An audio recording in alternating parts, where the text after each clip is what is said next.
Esse é o Ancapso e nós vamos falar agora da outra crise entre Brasil e os Estados Unidos. É verdade, para quem está achando que essa crise entre Brasil e Estados Unidos é uma grande novidade, que isso nunca aconteceu, é verdade, não aconteceu na história recente, mas em 1977 tivemos uma crise muito similar. Olha só, olha que coisa curiosa, né? Governo Lula devolve a carta de Trump e convoca chefe da embaixada dos Estados Unidos. Não que não vou obedecer aos Estados Unidos, que não vai ter conversa e coisa e tal. Olha isso daqui, ó. Aqui, ó, 77. Devolva ao remetente Carter, Geisel e o confronto diplomático entre Brasil e Estados Unidos sobre direitos humanos, né? O Geisel mandou devolver a carta do Jimmy Carter para o Brasil naquela época também. Olha que coisa curiosa, a mesma situação, tanto o Trump hoje quanto o Carter lá em 77, reclamando dos direitos humanos do Brasil, da censura, da perseguição de presos políticos, da perseguição política aqui no Brasil. A mesma história entre 77 e agora. E a gente tem algumas lições interessantes sobre o que aconteceu naquela época, e só para dar uma dica, 77 foi quando aconteceu isso daqui, em 79 foi assinada a lei da anistia e acabou basicamente a ditadura, né? O governo Figueiredo ainda foi até 85, mas já foi no ritmo de acabar de desmontar todo o processo, ou seja, foi o fim da ditadura lá aqui no Brasil. Essa notícia foi sugerida por Tigresa VIP e o Anão Pistolinha, Ayatollah Libertário e várias outras pessoas. Obrigado aí ao pessoal que sugeriu notícias lá no nosso site, no visãolibertaria.com, e obrigado a você que está assistindo o nosso vídeo. Se você gosta do nosso conteúdo, por favor, deixe o seu like, se inscreva aqui no canal, né? Então, é o que eu falo para vocês, existe muita similaridade entre o que está acontecendo agora e a ditadura militar brasileira de 64. Eu já falei para vocês, é a mesma coisa praticamente, é a mesma história sendo escrita de novo. Em 64, inventaram que os comunistas iam dar um golpe aqui no Brasil, e de novo, é a mesma coisa. Havia gente que queria dar golpe entre os comunistas no Brasil? Havia gente que queria dar golpe. Eu não tenho dúvida nenhuma que tinha muita gente que queria dar golpe. Mas não tinha nenhuma condição desse golpe fazer. Só que aí, para garantir a normalidade democrática, preservar as instituições, os milicos foram lá e deram o golpe antes, né? Foi o golpe de 64. Aí agora, a situação é a mesma, né? Disseram que ia ter o golpe do Bolsonaro. Não porque Bolsonaro ia fazer um golpe, porque Bolsonaro é perigoso, vai fazer golpe, não sei o que lá. Aí foram lá e deram o golpe antes. Agora é a mesma situação. Lá naquela época, né? Começaram com censura, com proibição de coisa, com perseguição contra a oposição e coisa e tal, prisões, adoidado, prendendo um monte de gente.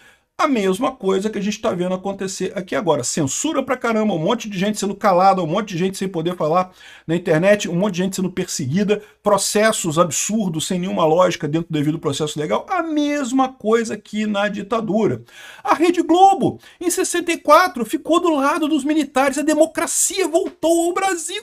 Meu amigo, a Rede Globo estava do lado dos milicos. E de novo a democracia, agora a Rede Globo de novo fala que o STF está, entre aspas, salvando a, entre aspas, democracia no Brasil, né?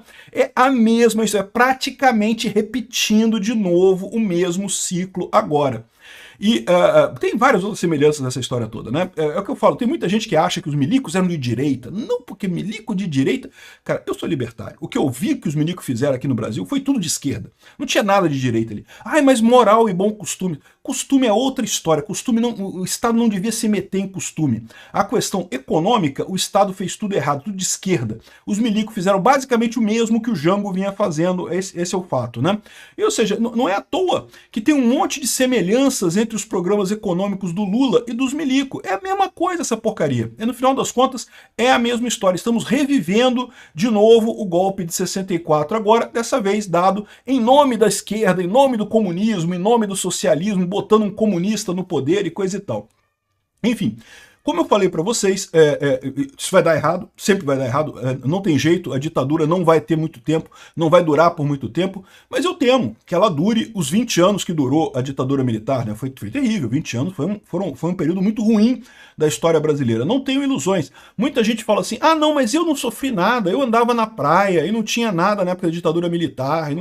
É porque você não era de oposição, meu amigo. Igual hoje também, tem gente aí que não é de oposição, que tá achando, ai, que ditadura, não tô vendo ditadura nenhuma, normalidade, normalidade. Por que estão falando isso? Porque não são de oposição. Nós que somos de oposição, nós que fazemos oposição, a gente tá sentindo. A gente tá vendo um monte de gente sendo exilada, a gente tá vendo um monte de gente sendo presa. Isso aconteceu com os milicos em 64 também.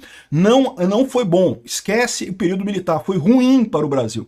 E como está sendo ruim agora o governo Lula do mesmo jeito, né? E aí, olha que coisa curiosa, né? Em determinado momento, o governo americano decidiu intervir aqui no Brasil. O Jimmy Carter, que é de esquerda lá, e que, portanto, era contrário a todas as ditaduras aqui na América Latina, que haviam naquela época várias ditaduras, ainda não era só no Brasil, era na Argentina, era no Chile, em vários países aqui, né? Praticamente toda a América Latina teve golpe militar naquela época. E daí, o Jimmy Carter decidiu mandar uma carta pedindo respeito aos direitos humanos e ameaçando retaliar o Brasil com uma série de medidas caso o Geisel, que era o presidente da época, não tomasse precauções com relação aos direitos humanos. E aí, adivinha o que aconteceu? Está descrito, muito bem descrito nesse artigo aqui, do João Roriz e do Felipe Loureiro, que um é da Universidade Federal de Goiás, outro da Universidade de São Paulo, e que ele analisam esse período da história brasileira em que houve essa briga do Jimmy Carter contra os milico aqui no Brasil, contra o Geisel, né? E qual que foi a acusação do Geisel contra o Brasil? Está havendo tortura de prisioneiros políticos, está havendo censura, e está havendo desrespeito e perseguição política dentro do Brasil, e ele queria que isso parasse para manter a normalidade das relações entre Brasil e Estados Unidos. Ameaçaram tarifas, ameaçaram um monte de coisa na época. É diferente do Trump, o Trump hoje ele já impôs a tarifa imediatamente. O Jimmy Carter não. Ele ameaçou tirar a cooperação econômica e militar que havia com o Brasil. Os Estados Unidos, naquela época, tinha uma cooperação com o Brasil em que todas as armas brasileiras, o Brasil podia comprar qualquer arma americana. Isso foi muito bom para o Brasil. O Brasil podia ter tinha uma força armada muito poderosa naquela época, justamente porque podia comprar o de mais moderno que tinha no arsenal americano a preços camaradas e coisa e tal, porque era interesse dos Estados Unidos manter a América do Sul, né, bem protegida e coisa e tal. Naquela época estávamos na Guerra Fria, né? Já estavam meio que saindo da Guerra Fria, mas ainda tinha a União Soviética na época ainda havia esse conflito, né? Um outro ponto que foi contencioso nisso daqui foi em questão do acordo nuclear entre o Brasil e a Alemanha Ocidental, né? Para quem não sabe, a construção de Angra 1 foi feita com um acordo entre o Brasil. O Brasil tentou de várias formas. O Brasil tentou ter bomba atômica na década de 70. Não sei se vocês lembram disso. O Brasil chegou a fazer pesquisas para ter uma bomba atômica na década de 70, mas o que aconteceu com a pressão do pessoal americano, né? De novo, o interessante é isso, né? As situações eram um pouco diferentes, porque de fato o mundo mudou de lá para cá, não temos mais a ameaça da União Soviética, mas, de novo, a gente tem a ameaça da Rússia, China, que não é muito diferente, né? Se você parar para pensar, é basicamente os mesmos atores, só com uma roupagem um pouco diferente hoje em dia. E é basicamente a mesma coisa. Os Estados Unidos tinham uma relação muito forte com o Brasil para evitar que o Brasil caísse nas mãos da Rússia e da China, da União Soviética na época, e hoje também, da mesma forma, é a mesma situação que a gente está vivendo aqui. E, de novo, naquela época, um ponto importante do Carter, né, dessa cartinha que o Carter mandou para o Geisel, foi justamente pedindo o respeito aos direitos humanos, pedindo que ele implementasse medidas para respeitar os direitos humanos no Brasil, para não perseguir ninguém, para parar de condenar opositores aleatoriamente, coisa e tal. Uma coisa curiosa dessa história é que é bom lembrar que o Geisel já era dos mais leves, digamos assim, generais da ditadura, tá? Haviam generais... É um erro que muita gente comete de achar que toda a ditadura militar foi a mesma coisa. Não foi. Castelo Branco, no início, era moderado. Assim, lógico, é uma ditadura, mas era uma ditadura moderada, não perseguia muita gente. Aí o Costa e Silva, meu amigo, enfiou o pé na lama, não queria nem saber, saiu perseguindo todo mundo e coisa e tal. O Médici também foi outro que foi terrível também na ditadura, né? O Geisel já era dos mais leves, e aí ele ficou todo chateado, porque ele que estava sendo mais leve, que estava tentando coisa, e tomou um pito americano, e aí ele veio com a mesma história do Lula. Não, porque temos que defender a soberania brasileira, porque a soberania brasileira não interessa se a gente está errado, a gente tem o direito de enfiar o pé na lama, temos o direito de bater com a cabeça na parede, temos o direito de fazer merda, se o nosso povo se ferrar completamente, não está nem aí, é a nossa soberania, temos o direito à soberania.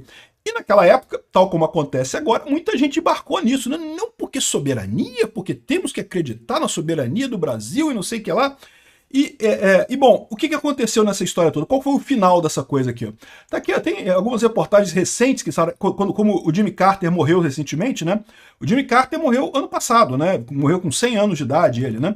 Ele é um presidente considerado ruim na história americana, né? Ele não foi reeleito e ninguém gosta dele lá nos Estados Unidos, né? O Trump, inclusive, não gosta do Jimmy Carter, brigou muito com o Jimmy Carter, mas tá aqui, ó, Jimmy Carter do lado do Geisel, justamente nessa visita que ele fez aqui. E quando o Jimmy Carter mandou essa cartinha pedindo respeito aos direitos humanos para o Brasil, o Geisel mandou devolver a cartinha, devolva o remetente. Não aceita essa cartinha. Fez igualzinho o Lula aqui, ó. Governo Lula devolve a carta de Trump e convoca chefe da embaixada dos Estados Unidos. Lula devolveu a cartinha também, deu uma de Geisel. Mesma coisa. Não tem quase diferença nenhuma entre Lula e os milicos. A verdade é essa. É o mesmo pensamento, a mesma ideia tosca, o mesmo desconhecimento de economia, a mesma política de expansão monetária absurda. Mas, bom, até aqui eu falei para vocês a parte ruim da coisa, né? Agora tem a parte boa. O que aconteceu no final das contas? Sim, o Brasil bateu no peito, não que somos soberanos e soberania e não vamos mudar, não vamos nos curvar aos Estados Unidos. Aí o que aconteceu? O Brasil tomou no cu, porque acabou perdendo a ajuda americana, perdendo a ajuda militar e a ajuda econômica americana, então fudeu mais um pouco, foi mais um capítulo do aumento da inflação e coisa e tal. Muito da explosão da dívida externa e do aumento da inflação se deve a esse efeito, ao fato do governo brasileiro ter brigado com o governo americano naquela época, né, ter se tornado hostil ao governo americano naquela época. Até hoje, a gente paga caro pela dívida externa daquela época, tá causada pela lambança que o Geisel fez de bater no peito. Nacionalismo, soberania e não sei o que lá. Olha só, eu acho o seguinte, se os Estados Unidos estivessem pedindo uma coisa absurda para o Brasil, é lógico que o Brasil tinha que bater no peito e dizer soberania mesmo. O problema é que não tá. Naquela época eles tinham razão, havia perseguição a presos políticos no Brasil. E agora, aí estão certos também. Esse processo contra o Bolsonaro é um absurdo, é totalmente fora do devido processo legal. Tu pode gostar do Bolsonaro, pode não gostar do Bolsonaro, mas você tem que reconhecer que esse processo é totalmente contra o devido processo legal. Só pela velocidade que eles estão fazendo as coisas, quão rápido que é isso, a toque de caixa para evitar que o Bolsonaro ajude alguém na eleição de 2026, ou seja, eles querem muito, muito acabar com o bolsonarismo.